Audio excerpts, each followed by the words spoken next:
আল্লাহ রে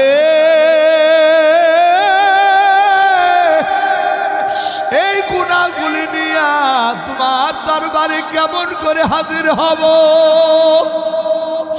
আল্লাহ বড় ভয় লাগে অন্তরের ভিতরে বড় ভয় জাগে গো আল্লাহ।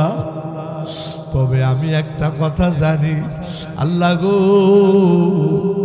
মানুষ যতই গুনাহ করুক না কেন মানুষের এই গুনার শেষেও তো তোমার রহমত আছে গো আল্লাহ।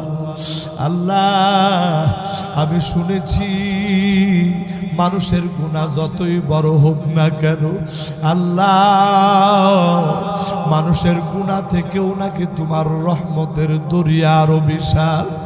ওগো মালিক, জীবনে তোমার সিজদা দেই না, জীবনে তোমার ইবাদত বন্দেগী করি না আল্লাহ।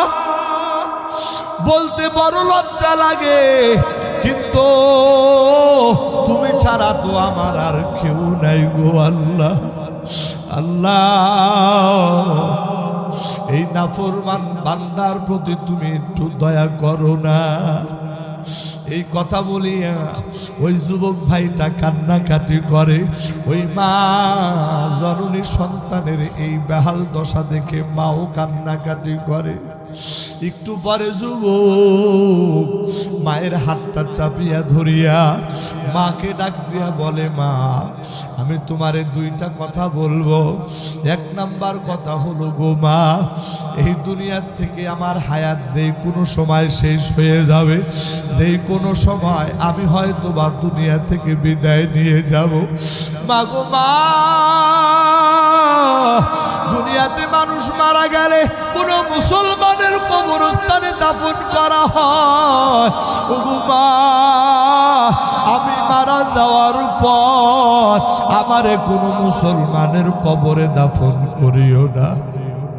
আমি যে কত বড় পাপী গো মা, আমার পাপের কারণে কবরের মানুষদের আযাব বেড়ে যাবে। ওগো মা, তোমারে দুইটা ওসিয়ত কইরা যায়। এক নাম্বার ওসিয়ত, আমার মৃত্যুর পরে তুমি আমারে মুসলমানদের কবরে দাফন করবা না। দুই নাম্বার ওসিয়ত, ও মা এই দুনিয়ার সব থেকে নিকৃষ্ট প্রাণ